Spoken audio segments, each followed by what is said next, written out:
Like I remember having a meeting where we literally, kind of jokingly, but not really jokingly, decided that we were gonna treat this like we were stock investors. And what stock investors do is they look for underappreciated assets. If you had 3 out of 22 players, and we almost always had 2 or 3, and you used none of your assets to get them, and they're now 10 or 15% of your starting players, you're going to have a huge advantage on the cap. Welcome to Negotiation Warriors. I am Cliff Stein, and I am on a never-ending quest to learn what it takes to be a great negotiator. In every episode, I will sit down with some of the greatest negotiators in professional sports who will share insights, knowledge, and draw upon their real-life negotiation experiences. Negotiation Warriors is sponsored by Front Office 360, premium cap management software. To find out how we are helping college athletic programs, go to frontoffice360.com to schedule a demo. Welcome back to Negotiation Warriors, the podcast that features conversations with some of the greatest negotiators in professional sports. I am your host, Cliff Stein. Today's guest is a longtime colleague, friend, mentor. He's not known as a very tall man, but he is a giant when it comes to negotiations. He's one of the most respected professional sports executives, one of the most brilliant minds and sharpest negotiators the NFL has ever seen. Joe Banner spent over 2 decades helping build winning organizations across the NFL, including serving as the president of the Philadelphia Eagles and chief executive officer of the Cleveland Browns. He's widely regarded as the pioneer of the salary cap. Some would even call him the Godfather, helping shape how teams think about roster construction, long-term planning, and disciplined resource allocation in a cap-constrained environment. He was at the negotiating table for some of the most complex deals in the league, negotiating over billions of dollars in player contracts, also involved in front office strategy and league-wide labor issues, earned a reputation for preparation, discipline, and principled decision-making. Joe created the blueprint for how to negotiate and structure deals. As a former contract negotiator and salary cap manager myself, I can say that when Joe did something, we were all watching very closely, and then we copied it. Today, he brings the same clarity and perspective to advising teams, executives, and leagues on leadership, negotiation, and organizational excellence. Joe, welcome to the Negotiation Warriors podcast. Well, I hope I deserved at least a small piece of that very kind introduction. Well, we are in the Mutual Admiration Society here, so it's almost funny for me to hear you say that because it was kind of a ditto kind of thing. Similarly, I always looked at what you were doing and was always aware that you were the small group that could be coming up with something that was kind of the next trend that you wanted to be on the front end of. I appreciate that, and that's why I knew you'd be perfect for this podcast because you've done so much, and there's so many people out there, especially the newer ones, that don't realize how much you have done in the history to when the cap started and all the negotiations really with agents took place. But before we get into any of that, I'm curious if you can share with us, like, how did you get into sports in the first place? Yeah, I guess a little interesting and hard to replicate, unfortunately. But Jeff Lurie, the owner of the Eagles, has been a friend since, I think I was 15. Actually called up a friend on Sunday morning and said, "Are you going to be watching the games today?" And he said, "Yeah." I said, "You want to watch together?" And he said, "I'm actually already going over someone's house, but I'm sure you'd be welcome."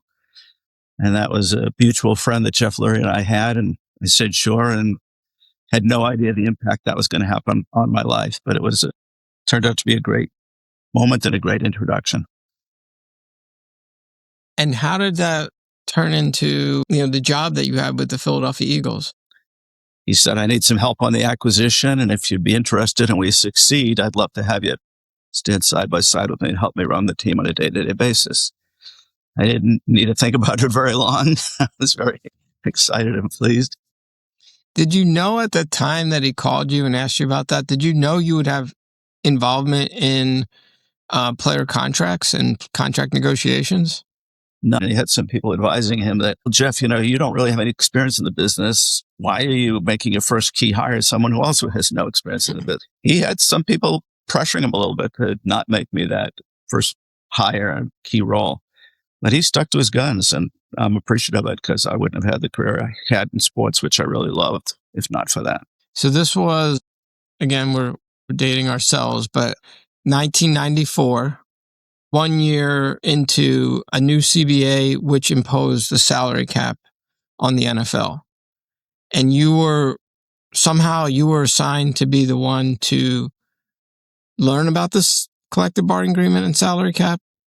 Yeah, so we got to the point where Jeff was kind of true to, kind of doing it together and making decisions together, but didn't have a concrete kind of specific job description for kind of what I was going to do, how I'd be introduced, and at the time, the Eagles had a salary person. You have to be as old as us, a guy named Bob Wallace. And we brought in a guy, Bob Ackles, who had been kind of Jimmy Johnson's right-hand man going all the way back in his career. And we decided to just, let's just start to see naturally what gravitates to be kind of the right things for you to do. And it was obviously a couple of things, at least in our opinion, weren't being done kind of the way we wanted to. One of them was the salary cap. So, it was kind of on the list of, why don't you make sure you learn this so that depending upon where this goes over time and exactly what you're going to do, you'll have a background as opposed to, learning on the fly. So I started doing that, mostly just observing at the beginning with both Bob Ackles and Bob Wallace.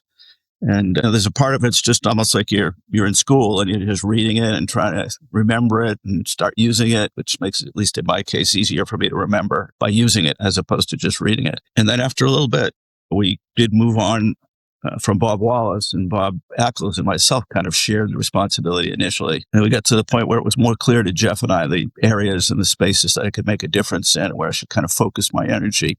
Some of it was like very long term. I started to try to figure out the dynamics of doing the stadium deal very quickly because we needed to get that going really fast. Some of it was longer term, like, listen, I don't know if it's going to be next year or 3 years from now, but you're going to end up running the cap. So, here's the short list of things you should focus on and which ones I want to have you start to take over sooner rather than later. And that led to the cap. And we were right about that. The Eagles' prior ownership, they did a fine job in general, but they were really difficult, creating good relationships with people and being able to get deals done and know what you were talking about.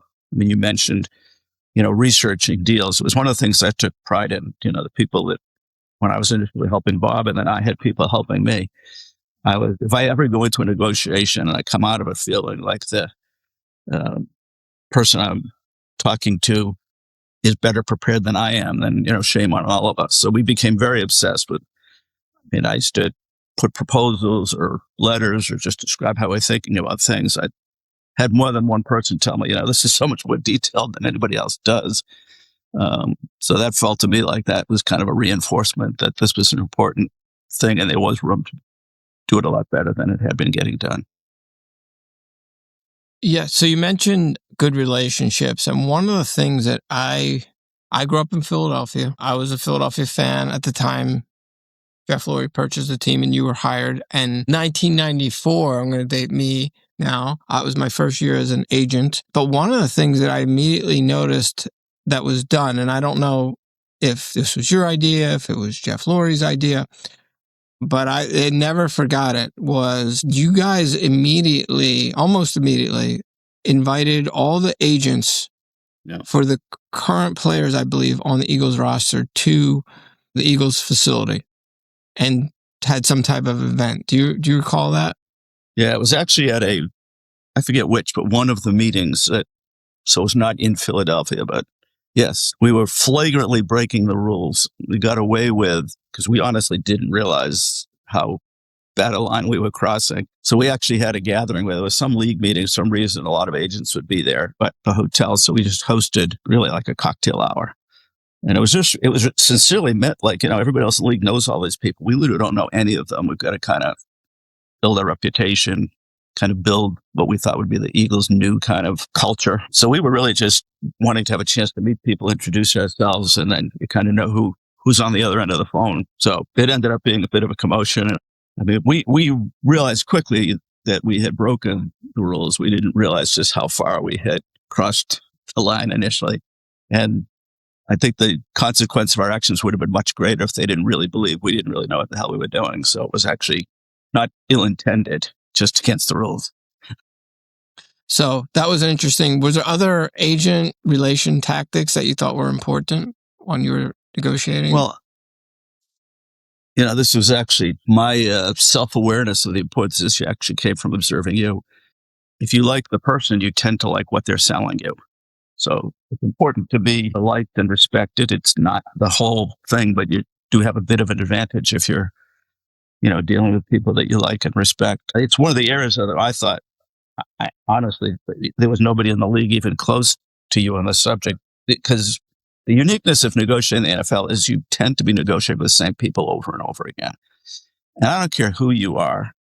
That's challenging. I mean, there's some stress in even the relatively straightforward deals, and some anxiety, and, player and their family and everybody in the locker room talking to each other. So I thought you did the best job by far of being able to get good deals without going through a whole bunch of stress and aggravation. Seemingly, maybe it was more difficult, but seemingly building the relationships with agents that seemed to cut through that. Just seemed like you were always dealing with people that liked you, respected you. And most people in the league, and I put myself in this category, it's a mixed bag. I mean, some people you can sustain a friendly relationship over a lot of years and a number of negotiations with the same people. And some people, just the way you're each wired, you'll always have a few that don't appreciate, your style or whatever. And I probably was personally overly aggressive at the beginning. So as I realized this over time and saw you doing it in such a successful way, I think it made me a lot better. That's very interesting that I had an impact on you because I was closely watching you. But one of the things I noticed early on, and I worked with you guys had some good executives there that I was able to build relationships, like Mike Lombardi and Bobby DePaul and even Mike McCartney, all really, really, I thought, good talent evaluators. But one of the things I would notice early where you were doing that no one else was doing, like, well, some of the things are like maybe 4-year deals in the second round when that wasn't a thing, 5-year deals in the first round when that wasn't a thing, large roster bonuses in lieu of a signing bonus to avoid proration and dead money when you had the cap room to do it. You were the first team, and I remember writing a memo to our general manager in 2003, which was only 1 year on the job, about the Tim Hawk deal when you wrote a really large special teams playtime incentive, and you figured out that you can carry over cap room by writing and special teams incentives were considered likely to be earned. And, I know that's not common terminology for everyone. So that just means it automatically counts on the cap when you write it in. Yeah. And so you wrote a special teams incentive that you knew the player was never going to get, but made it a large amount probably towards the end of the season so that you could carry over cap room in the next year, because that's what the league did when you had incentives, when you wrote more incentives than earned that were paid out, it carried over to the next year, which would increase your cap room the next year. At that time, there wasn't automatic carryover, but because you started doing it, and I wrote a memo to our general manager, Tim Hawk was the player. That was the first time I saw it. We started to do it, and then it became a huge league-wide trend till eventually they said, oh, let's just do carryover. You said the notes of the league, and that. Although I remember the first couple of years that they did that, being scared to death that I was doing it the wrong way, and we'd figured out later that we wrote something the wrong way, because it's trivial now, but at the time it was considered kind of where we were headed versus where we already were. But it ended up being pretty widely accepted, which was surprising because it does translate into more money that the owner's going to have to spend once you figure that out than if everything just gets erased at the end of the year. But we didn't really get any pushback at all from the owners. It just, he started doing it. It didn't seem like uniquely. And then, as you said, everybody's just like, just send us a note, put in how much money you got left or you're carrying over or whatever, and made everything much more simple. Although it did lose pretty quickly the competitive advantage of doing that amongst the earlier teams, because once everybody's doing it, it really just costs the owner more money without there really being a benefit, because everybody was doing it the same way. Yeah, well, when I think of the term cap management, and I see that being used now even in college, and obviously there's a lot of new, different generation of cap people and contract people. When I think of that example, I just look at that example as here's someone that studied the CBA very closely, didn't just take it for granted, didn't let someone else at the league tell them what it said or how to do it, and then wrote a contract based on strategic cap management. And I guess it's a statement, but my question really is, how important is that? Like, how important is it for those people in that role? Yes, they're negotiators, but they have to know the cap.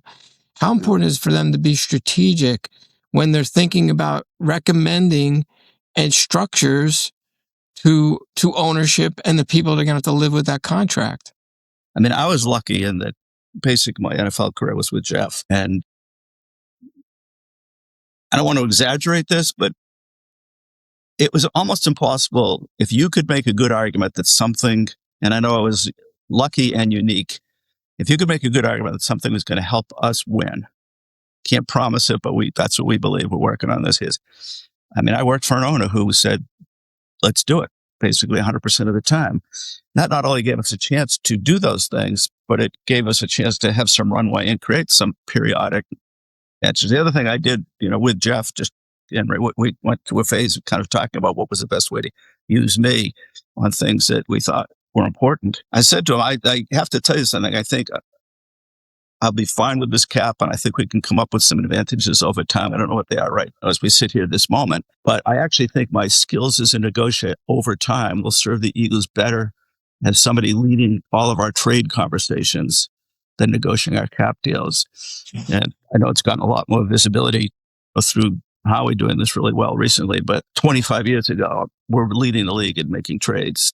And that was, a fairly intense aspect of the negotiating skills that you need to have if you're going to really do that job well. And you're having an effect on a number of areas of the organization. We ended up being the ones that led the negotiation for a new stadium in Philadelphia, because we basically became the in-house negotiating team. Did a couple of things we've mentioned here. Even looking backwards, if you said to me, what was the thing that you think most impacted the organization that benefited from your negotiating skills? That's what I would say. I mean, the list of trades when nobody was doing them like that. I mean, we traded Trent Richardson when I was in Cleveland 2 weeks into the season, and he was coming off a 1,000-yard rushing season. Because by having both of those roles, it gave you a lot of advantage in creating some flexibility. And again, everything we did didn't work. Fortunately, enough of them did that it became noticed. But you should never have an illusion. I don't care if you're the coach to the owner, whoever it is. You hope you're making it out right, that it kind of gets just assumed. But there are a lot of advantages. If we get to the point where, it's December and somebody's becoming a free agent in February, that the player really has all the leverage. Now, I'm talking quality players, relatively young players. It's not a rule that applies to everybody. But so we got to the point there where we probably, by being able to sell our idea, our version of the trade. I mean, we had a lot of those deals that worked out. And again, people caught on. When I traded for Trent Richardson, everybody was like, the guy played 1 year. I think he had something like 17 touchdowns as a rookie. He rushed 1,000 yards. But we actually thought he had bad vision and that, that would catch up with him. So we started And when it happened, everybody was like, first of all, I thought it was stupid. How could you trade a guy 1 year into his career with that? That was really partially because we intended to build a team more around passing than running. So the importance of the skill set to that team building philosophy became quite important. And everybody thought we made the worst trade. Literally, Mike Holmgren, didn't hear it myself, but a few people tell me he was doing a talk radio show in Seattle after he had left Cleveland and said, this will prove to be one of the, if not the worst trade a team has ever, to give up probably a late first round pick, to get a first round pick and give up. It was the third pick in the draft and it had a great rookie year.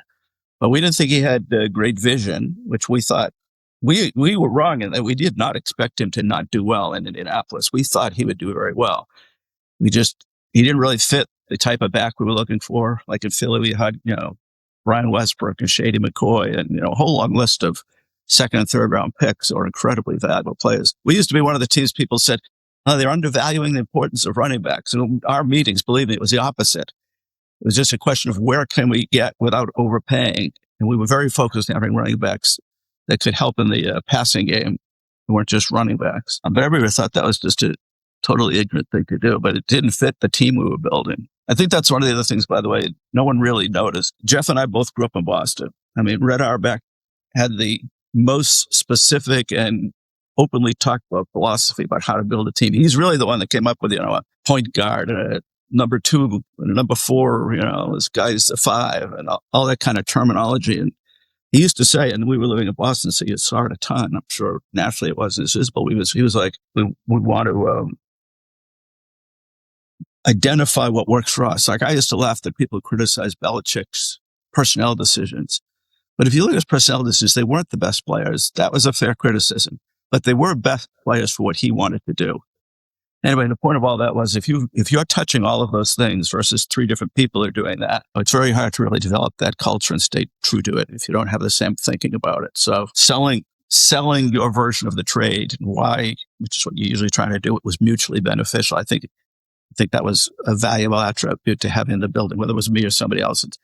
And it's underestimated how many things that you actually are negotiating in your life. You're going to buy a car, you're going to have a negotiation. You're going to buy a house, you're going to have a negotiation, and you could go right down the list. And I think that was one of the things we did. I think we elevated the perception of the opportunity a good negotiator actually brought to your organization in a number of areas. Yeah, I mean, it makes sense, right? Like you hire these people, they're skilled negotiators, and you put them, and they're supposedly skilled to negotiate player contracts, but then you take someone who's more an evaluator, personnel, and then they're negotiating trades.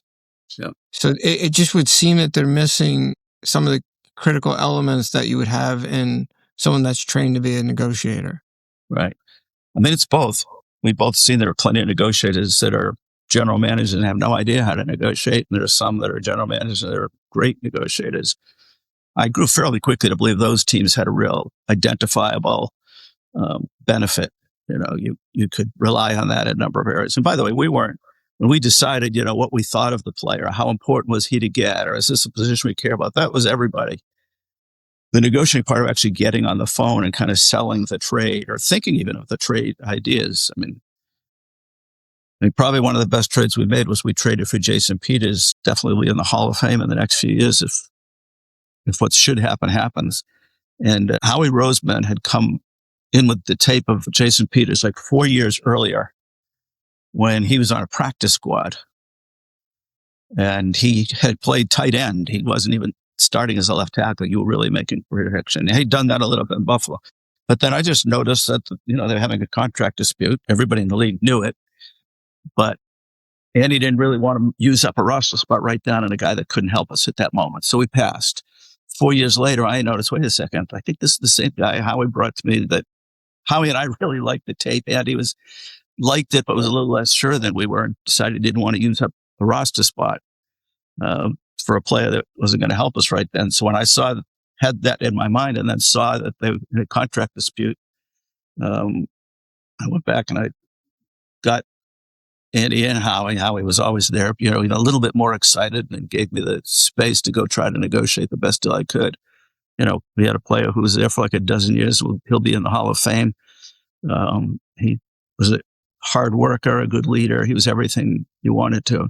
And I'm not sure that somebody who was in that seat that I was in would necessarily have noticed the connection before this practice squad player that somebody had brought up like 4 years earlier that seemed to have developed pretty well, and then realized, oh, wait, this is an opportunity.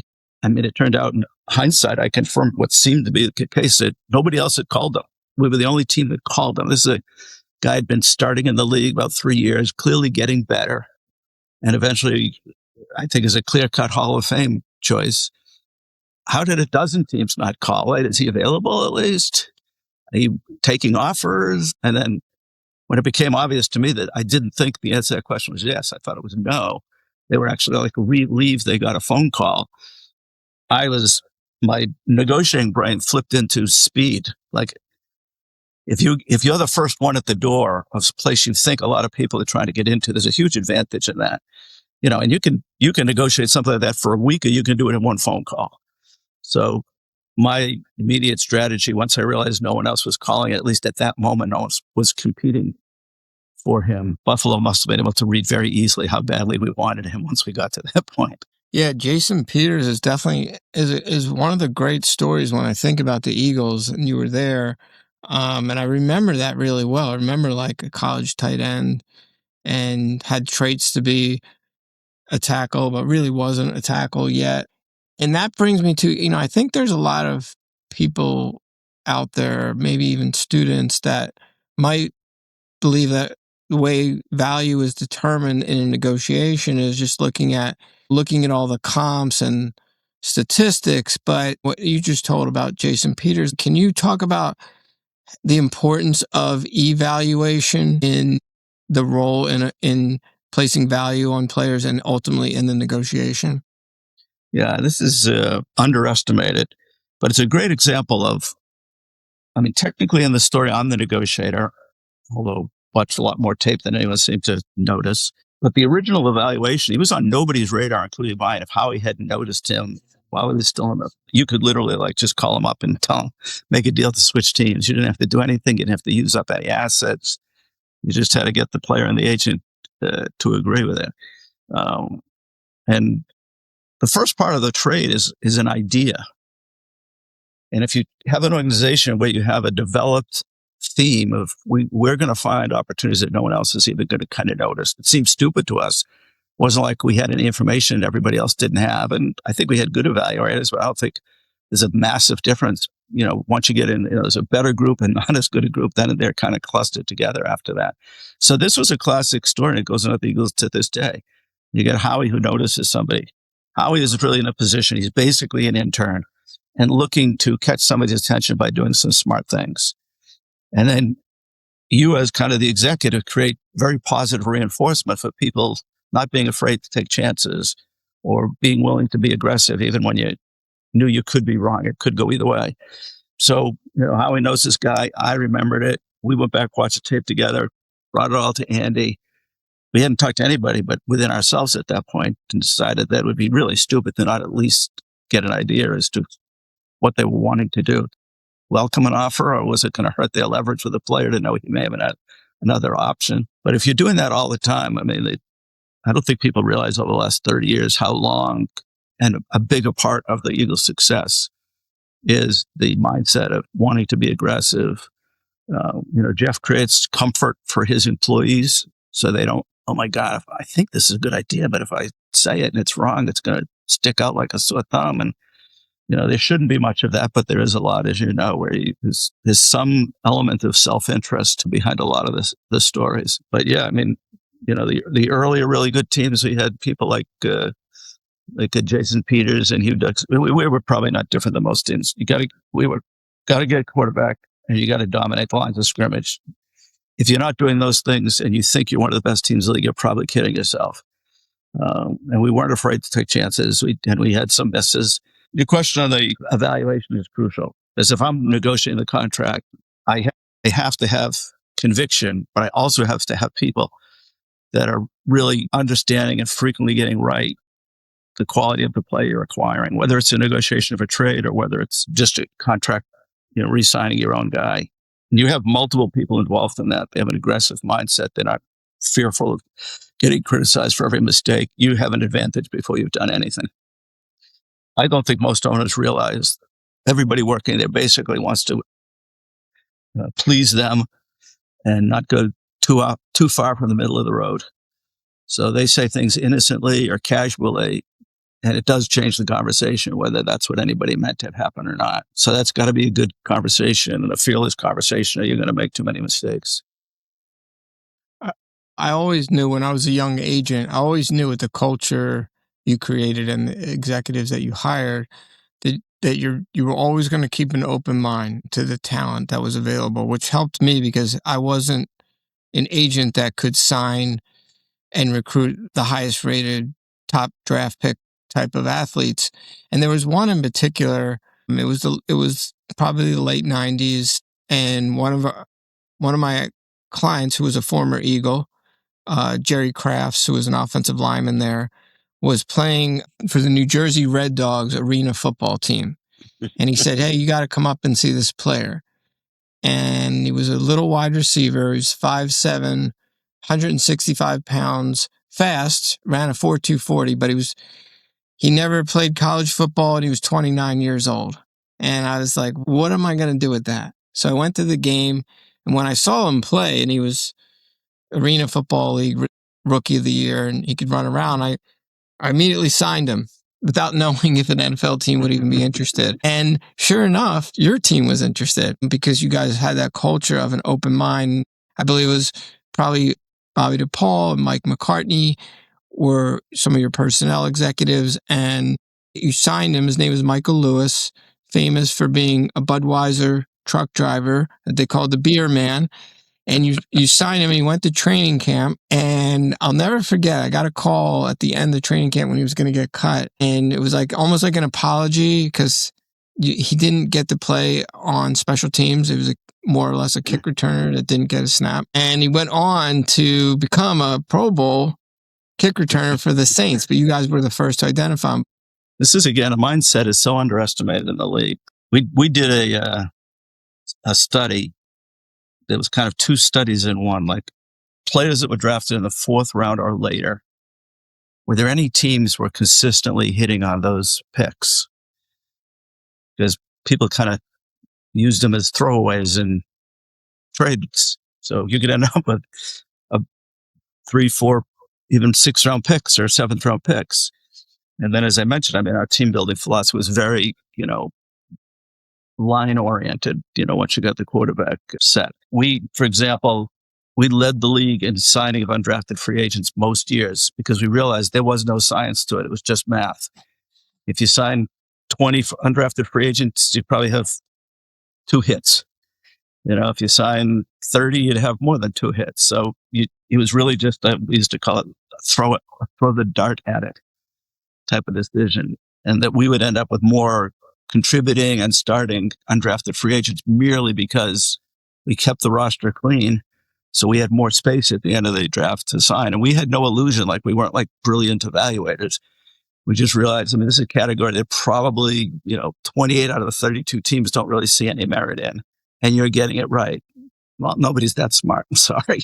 So if you're not pretending you're just the smartest person all the time in every room, then it's kind of obvious once you study. The other thing was this 4th round or later thing. Almost every player, and this is a little dated, so I don't know if it would still hold up, but it did for a long time. Almost every player that was drafted 4th round or later that turned out to be a starting player fell in the draft for one of 3 reasons. So in other words, if you weren't doing this, your chances of actually making a specific successful signing was extremely small. First was they went to a small school that got them underestimated. Second was they had one of these 3 attributes. So they went to a small school, so they weren't as visible to everybody. They got hurt their senior year, or they were undersized. So if you were drafting somebody if you're sitting a draft meeting and somebody says to you, look, we got this linebacker at Ohio State. I think he's not going to go till the 4th round, and he's, 3 and 245 pounds. if you pick that guy in the 4th or 5th round, the chances that he was actually going to overachieve to the point where he became a starter. Because our odds was we only got 7 picks. We can't make 3 of them special teamers, Otherwise, we're not walking out of this draft with 3, 4, 5 players that we want to. So, so we had a couple of things like that where we felt like, that would have been a mistake. Once we realized that if the player wasn't one of those 3 things, now, I'm sure you would agree with this. There are no absolute rules. Like, do these 4 things and you're winning this. So there are just no absolute rules. There are exceptions to anything you could come up with. But there weren't exceptions to the fact that some players or some situations actually gave you a better chance than other things. It didn't mean like, if we do this list of things, we'll be in the final 4. If you get that kind of mindset, okay, so what can we know that if we break this rule, it's not impossible to get a player, but it's against the odds. We call it swimming upstream. If we're taking some guy who's playing at Ohio State and has a perfect measurables, runs a great time. The whole league didn't miss that guy. I'm sorry. He didn't get to the 5th round. So we had a few rules like that. We had, this was an interesting one that we found by accident. If you're a corner and you are 6 feet tall or older and you don't get picked in the first 2 rounds, you almost never turn out because so many teams are looking for a taller, so corners generally get pushed up the board a little bit because they're hard to find and they're really important.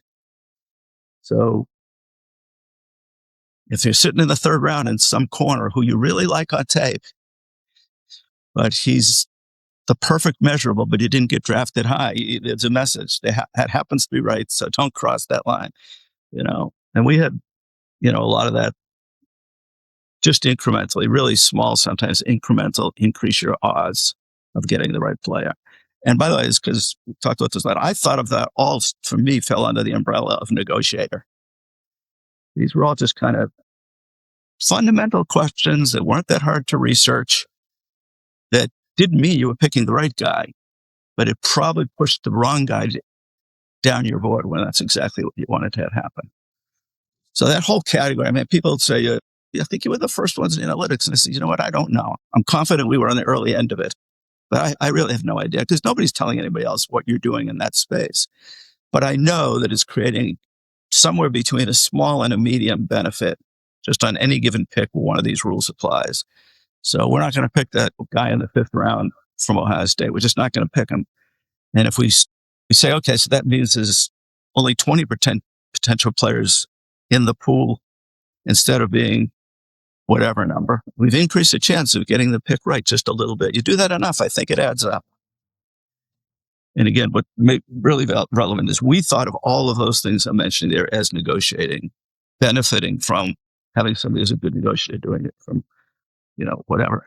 Yeah. So that goes back to, so you were obviously, when I say in the introduction, you were known for having great precision in the preparation process. You were, in analytics was not fancy terminology initially. Like we called it research and other things, research and development, but you were using the skills of research, preparation, analysis to not only make your negotiations better, but you were using it to help drive and help people make better decisions in acquiring talent and selecting players by looking at these trades, by studying. You were probably on the early end of someone that would study what happens after the 4th round or later. What happens to those players?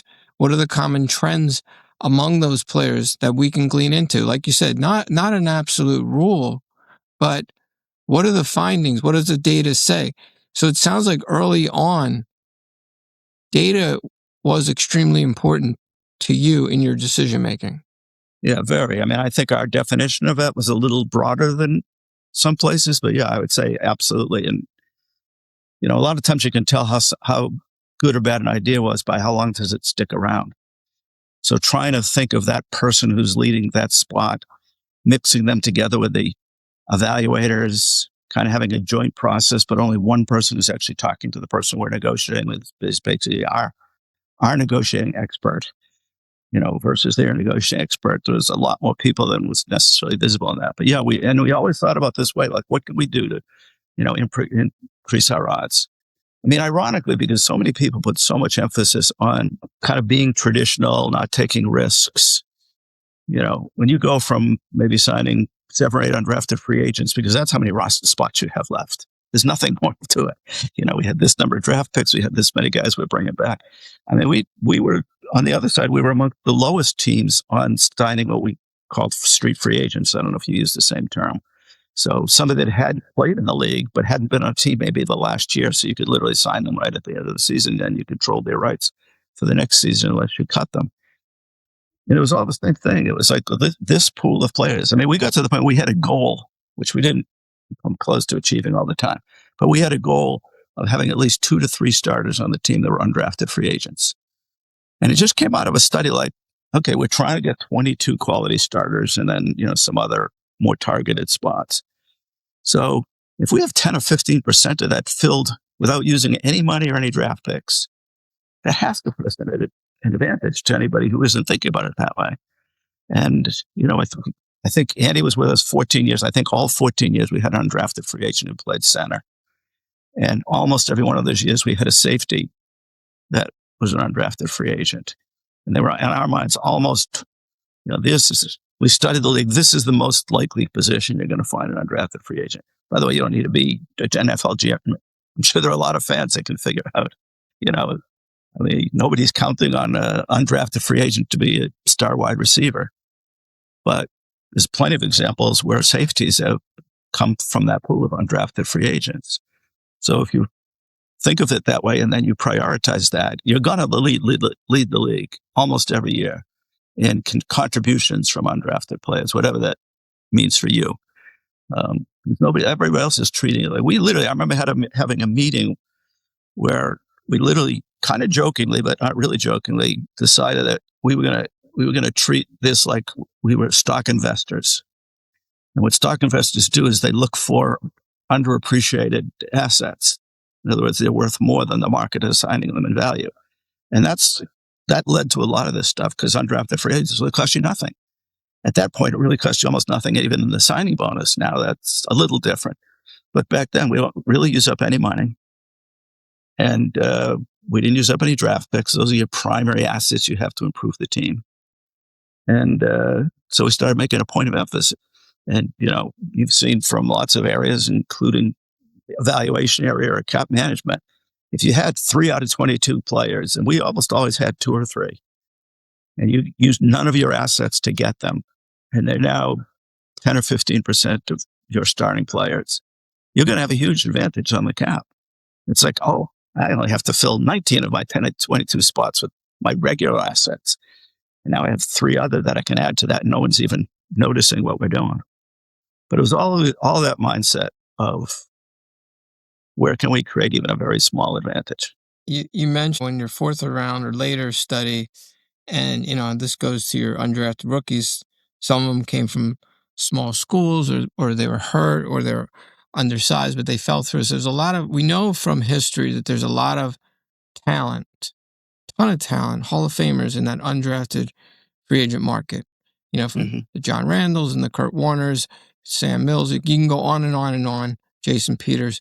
But that brings me to the point where I recently looked at this. So, because I'm working in the college world of NIL, and you probably are looking at stuff too. And I found that on the NFL rosters right now, they're about 25% of all the players in the NFL were either 0-star high school players or went to an FCS school, a group of 5 school, Division II, Division III, all of them meaning basically zero cost acquisition players. Those were your equivalent to your undrafted rookies. That being said, colleges, football programs, they're chasing 4 and 5-star players. What could your philosophy in your goal towards having 2 starters that were undrafted, what can colleges learn from that when it comes to finding this talent that the NFL is obviously finding? Yeah, and I would say it's the same process. I doubt it's the same answer. What categories, not just the person, what categories are being undervalued by the people we're competing with? The example I gave for us was obviously these undrafted free agents. I don't know, don't even have an idea what the current answer the college recruiting is. But that I just go back where can we create a competitive advantage without costing anything? Don't mean cost anything in terms of actual dollars and cents, just in terms of you still have all the other resources that everybody else has, and everybody knows about. Everybody wants to get the 5-star player.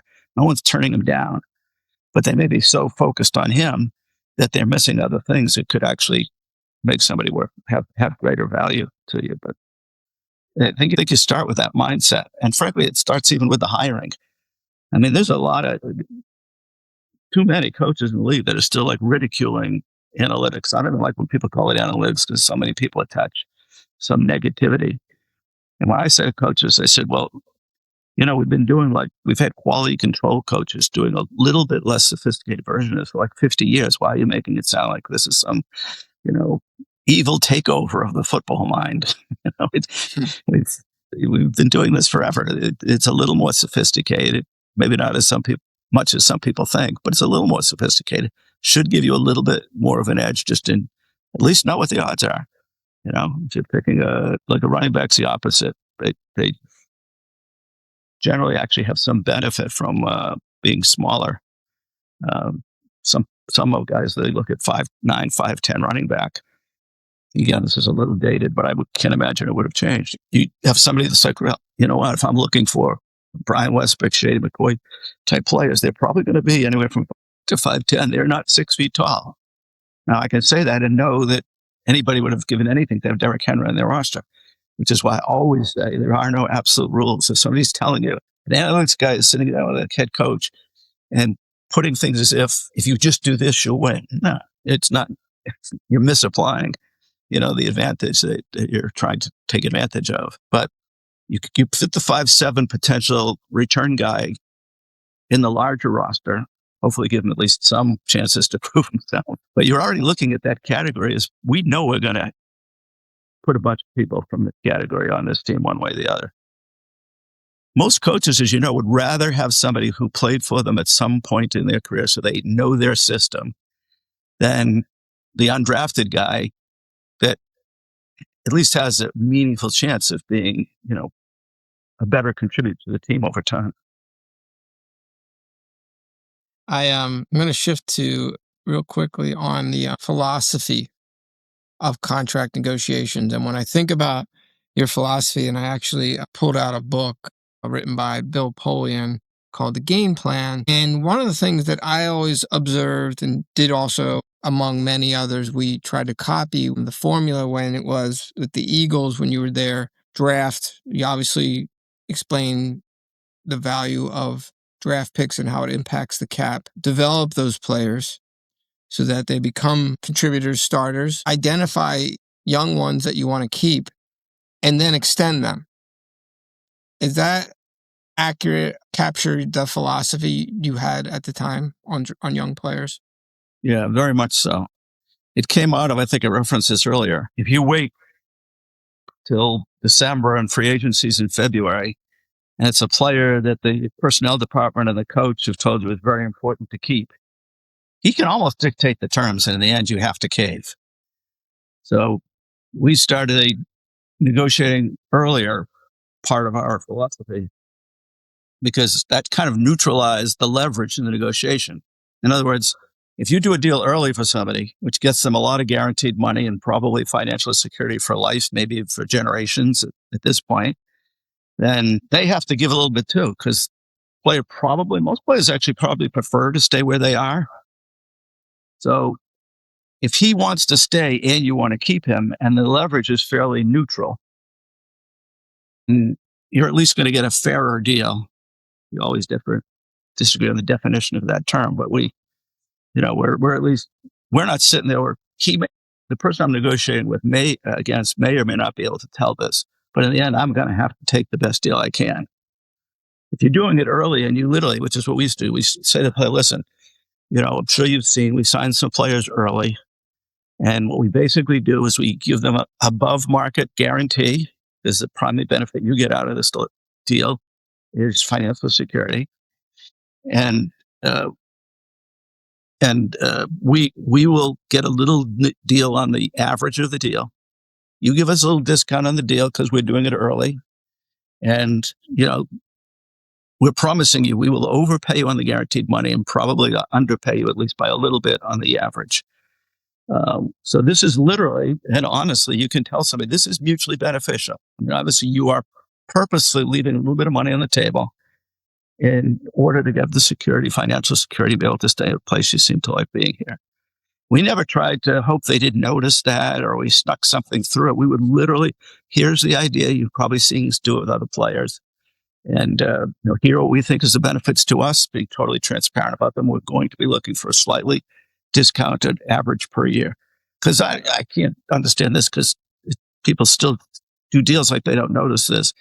If you are a 25, 26-year-old player and let's say you're in the top 25, 35% of players in just terms of how well you play your position, you almost definitely will play the whole contract.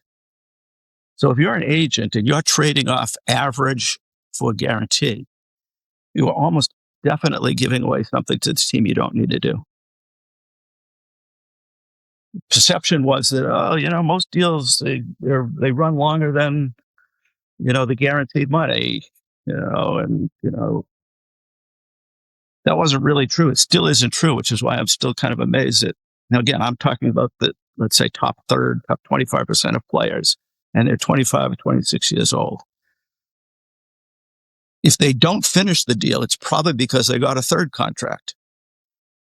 So if I'm giving you extra guaranteed money in return for a discounted average, and you were going to play 4 years no matter what the contract says, you're basically giving up guaranteed money that you would have gotten sooner or later anyway. So, and we would literally say to play, we're just telling you up front, we are not going to get a deal done if we're not going to get some benefit from taking the risk and basically shifting it from you to us. So we're not being jerks. We're not being stubborn. The concept is there's a trade-off. You benefit, guaranteed money, long-term financial security. And I used to say, like in the office, I would say, listen, let's just say we do this with our 10 best players. At this point, these numbers are very wrong, and our goal is to try to save $2 or $3 million per contract on those top 10 players, which, by the time a quarterback's making $50 or $60 million, is not even that hard to do. But if you take 10 of your players and save $3 million on that deal, you've now saved $30 million over the roster. So it's easy for each one of us to feel like no big deal. But if you literally do it with all of your top players, and you never get everybody to say yes, so making a point as opposed to an exact example, then you're in a position where you're going to have $30 million more than your top competitor who isn't thinking about it this way. And, as I say, if you're a starter now in the NFL, you're probably making $15 million on the low end and 50 or 60. So to go to the guy and say, listen, I'm going to give you 20 million guaranteed dollars instead of, whatever number you want to pick, $30 million. And you're going to give me a little bit of a discount. You're actually not gaining anything, but it feels like, and it's a much better announcement for the newspaper that the agents used to tend to recruit off of. So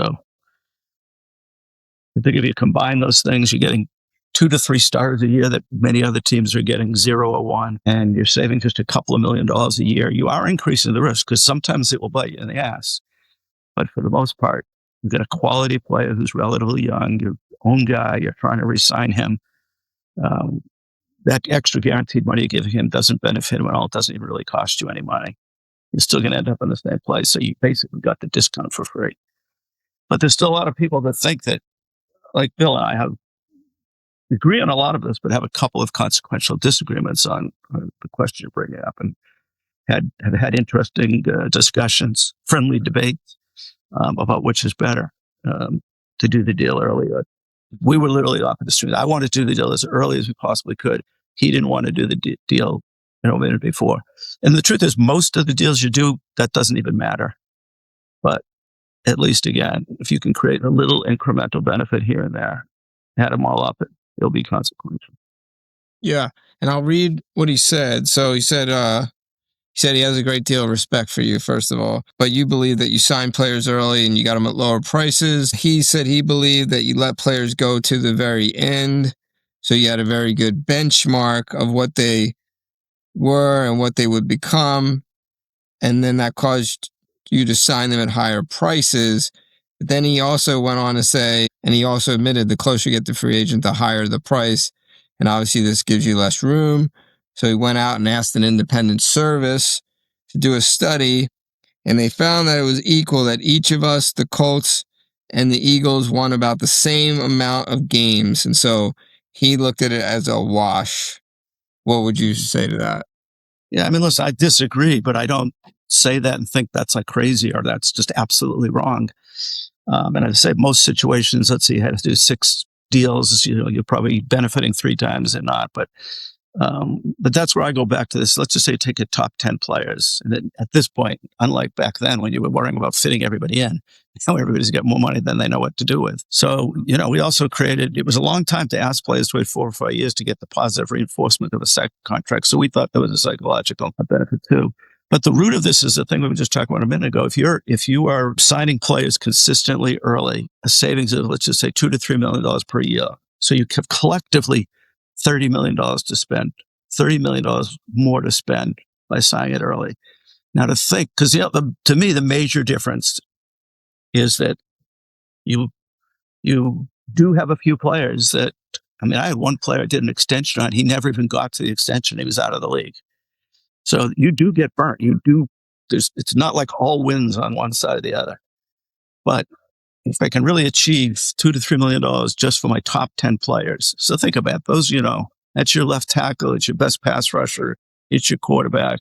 In today's football, the top pass rusher is making $40 million a year. It's not hard to say, listen, we'll pay you 38 and we'll overpay you on the balance to make up for it. We'd have to have a really large number of misses to make up for the $30 million in benefits. In my hypothetical, we signed a guy 2 years early, costs a decent amount less. Collectively on the roster, that gives you $30 million more than the other guys have. So yeah, you can get burnt by it, or you can go for a stretch if you took, let's just use whatever, these 3 years, let's do the whole league, see what it looks like. You could go through a piece where the math could give you a different answer than, if you picked 2010 to 2015 versus say 2020 to 2025. Depending upon your luck with injuries or the quality of your evaluations. Like I actually said to Bill, I said, Bill, you should like my theory better than anybody in the league, including me. And he would say, why? And I honestly, mathematically watched this and studied this. He was evaluating at a higher success rate than anybody else. So just by his being more talented than most evaluators, he was erasing a lot of the potential negative to what I was advocating. Now, for most of us, we hit on 50% of evaluations, maybe a little bit closer math. I'd still come out where I used to come out, but it's a little bit closer math. But you had 4 guys the year before that had career-ending injuries, or the guy that I had that we thought was a really good player that we wanted at least for like the next 5 years, and we just went south and didn't work out. You create these, what we called miscellaneous charges, dead money, whatever. Everybody calls it something a little different. So I don't look at what Bill is saying and just dismiss it as that's just ridiculous. I do think the number of injuries or players that looked to be really good and then failed, because remember, we still couldn't sign. Now it's really 3 years before you can sign unless it's an undrafted free agent. So you had a decent amount of information, but you could still get it wrong. But my reasoning for believing what I was, is this $2 or $3 million per player that you're saving equal to or less than waiting and spending that extra money? And for us, the math was in favor of the way we did it. That's awesome. I love how you also explained that, what you needed to do to get the agent and player to want to do a deal early. Yeah. Before free agent. So you would increase the guarantee. Would you also, to get a lower average, were you front loading cash along with that increased guarantee, or just guaranteeing more of the deal, but the cash flow being more balanced? I would say we were probably more average in terms of that question. But we also, listen, when we tried to come up with these kinds of ideas, we always had sessions where we, I guess I'd say, test them and see if it really held up over a number of years or not. And you just think about how, if you really think about it, people would focus on somebody did a 5-year deal, but they really only assumed they were going to have the player for 3 years. They were just trying to mess a little bit with the cap number. You want to be in the position where you're making sure those numbers are in line. We did try to do some deals a little bit shorter, but if the deal is sustaining a guarantee for a long enough period of time, you really can't lose. You can borrow a little bit from the future, but you're never going to do much of that because it kind of contradicts everything else you're doing. And there was a time where the league actually did a study, I don't know if you remember this or not, but they tried to figure out what they could give us input almost kind of on a macro level. They were obviously trying to manage collective owner expenditures. And they came back, and the only thing that they cap management, they thought irrefutably connected to success in the field was that there was at one point a strong correlation between teams that had large amount of miscellaneous charges and teams that made the playoffs. In other words, the larger your miscellaneous charges each year, the more likely you were to be missing the playoffs. It was a pretty sophisticated study. They came up with a lot of ideas of things to test. And the only one that mattered was your overall team, which it makes sense. I mean, this year the cap's $275 million. If because you got a bunch of miscellaneous charges, your real number is only, 250 when everybody else started 275. You're a pretty meaningful. I mean, back times we were talking about, that was at least one Pro Bowl player less that you had. Or the other way around, if you saved enough money on these deals, as I'm talking like your top 10 players, you got an extra $25 million to play within the teams that weren't employing that strategy. And again, can you just explain that, what miscellaneous charges are? Yeah, so there are ways that you can structure a deal, and what effectively happens is that you're really negotiating the timing of the payments that are due and when they hit the cap. So you can sign a 5-year deal for $10 million, just to use really easy numbers. And, during that, again, trying to save this small amount of money, let's say you got some player's contract expiring in a year. So you could write the contract. So let's say his cap number is $2 million this year and $5 million next year. Or you could write it so it's, $5 million both years. My math isn't perfect, but if you get the point.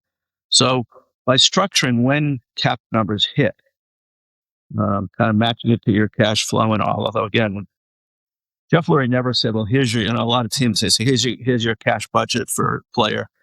As long as you're living within that, you don't have to check with me every time you want to do something. Jeff was never even like that. He was like, if he trusted you and you had proven to him that you weren't throwing away his money, you were really trying to use it on something that would increase your chances, then, you knew the answer was yes before you even proposed it. I know that was very lucky, and that there aren't that many teams that they manage that part of the business that way. But we always try to have cash equals cap over any given 3-year period, which gives you a little flexibility. But cap was really written so you basically had to conform with the rules. You always had to tweak room. We got to the point where some people were saying the cap isn't even real. Look at all the players this guy's fitting in, and he supposedly didn't even have any cap room. But no, the cap is very real. As the cap has gone up faster and faster, you have more and more room to create flexibility or have flexibility, but no, the cap's very real. Most of us lost a lot of sleep over how real the cap was. So I like when people say that. This is all amazing. I just have two last questions. One, a lot of great executives came up the ranks from the Eagles and coaches too, and went on to have great success. I remember when I was a young agent and you would allow me to come into the building if one of my players signed, even though they weren't big name players.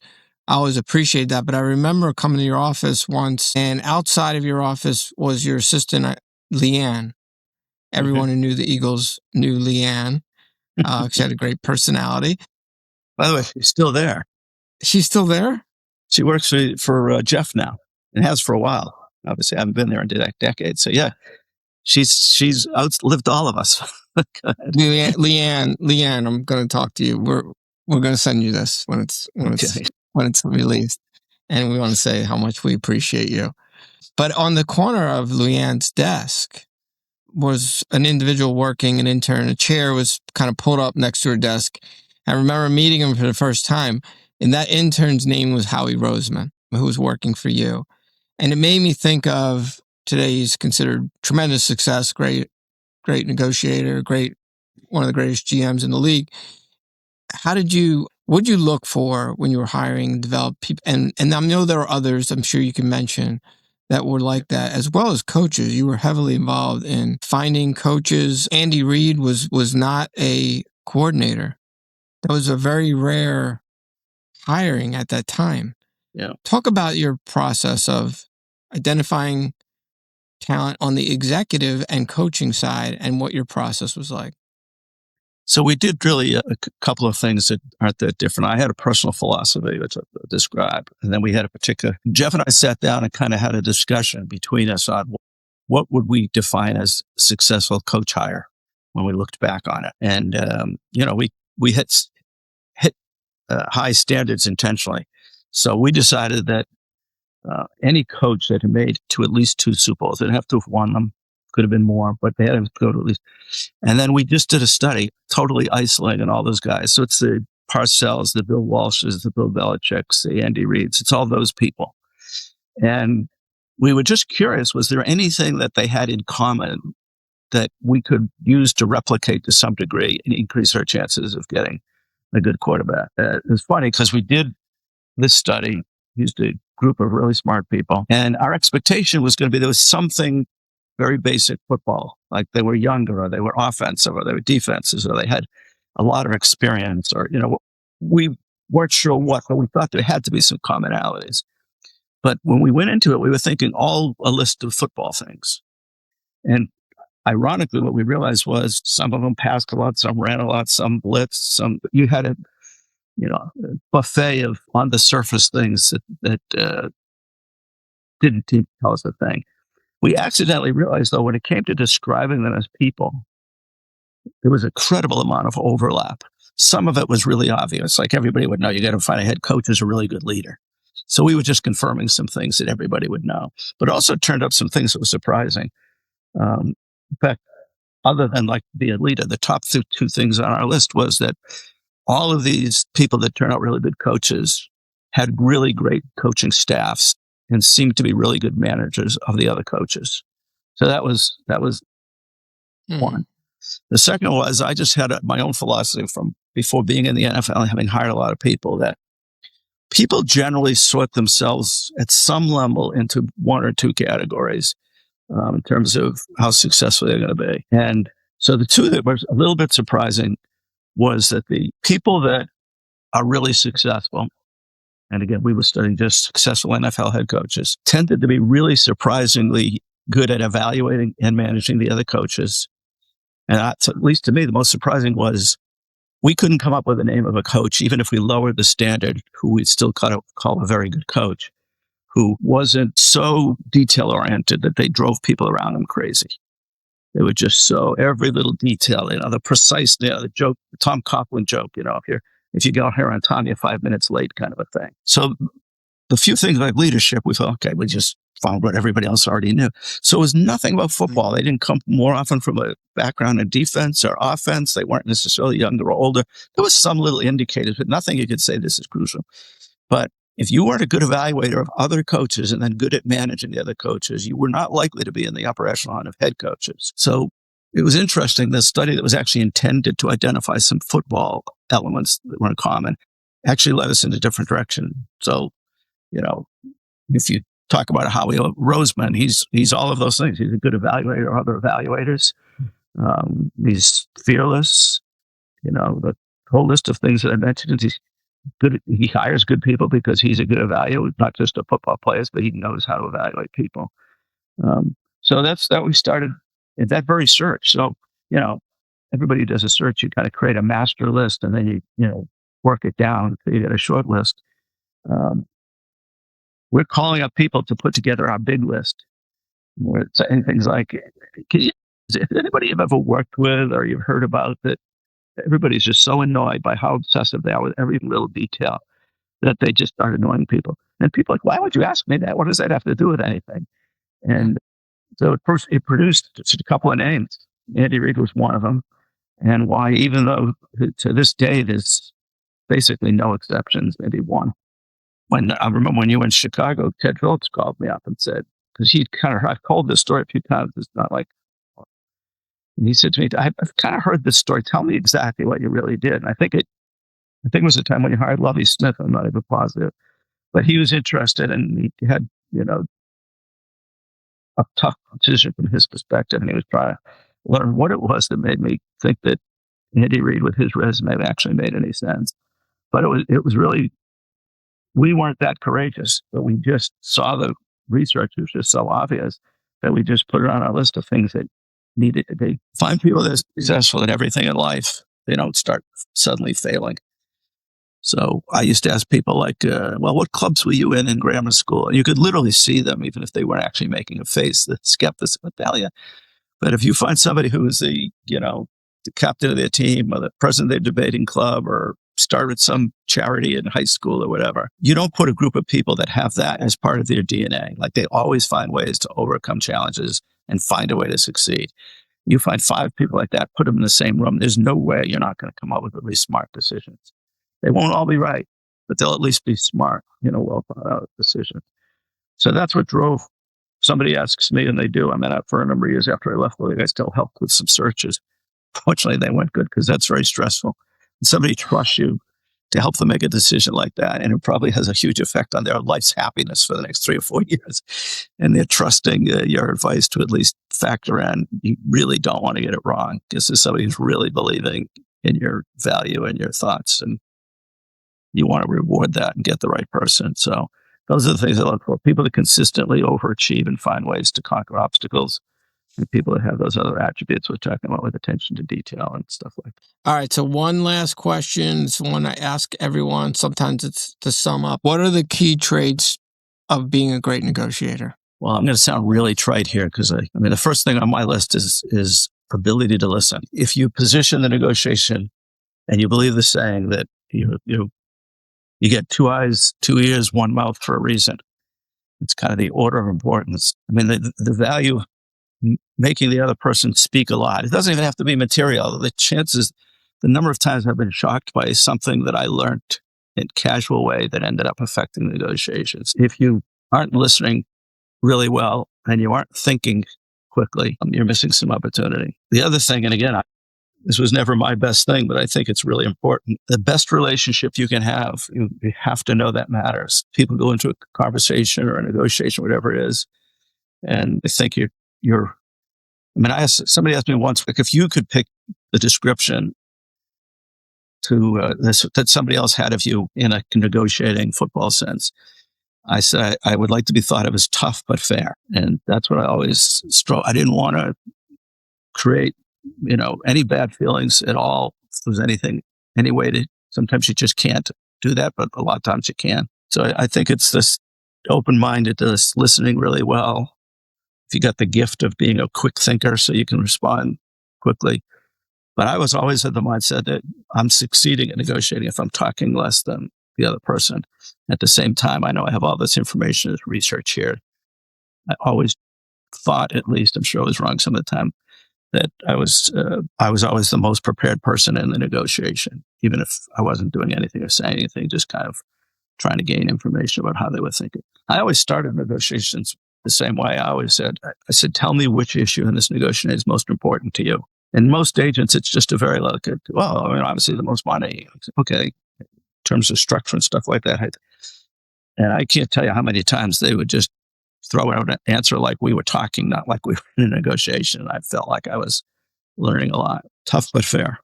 You were. Look, I really want to thank you, obviously, first and foremost, coming on and devoting your time to this. But more important, I want to personally thank you for always being a mentor, a champion for me. I always say we can't get anywhere in life without advocates and champions for ourselves. And those are people that do things really without asking anything in return. And so that's something that you always did for me. I want to thank you for your impact you've had on the game, contracts, cap, that needs to be reminded and recognized for finding and developing leaders that have also had a huge impact on this game. needs to be recognized as well. And I know that maintaining a relationship, that you continue to mentor for a lot of younger and upcoming people that want to work in this business. So thank you for all you're doing, and appreciate you and your friendships. And you're a negotiation warrior in every sense of the words. So appreciate you always. Well, thank you for saying all that. As I said, it's mutual. It's been one of my more enjoyable relationships for my time, and I hope I deserve the accolades, but they're much appreciated. All right. Thank you, everybody. Joe Banner, appreciate you. Thank you for listening to Negotiation Warriors. I hope you enjoyed this episode. And if you like what you heard, please subscribe on the Negotiation Warriors YouTube channel and follow us at Front Office 360 on Instagram and X. And to find out how we're helping college athletic programs, go to frontoffice360.com.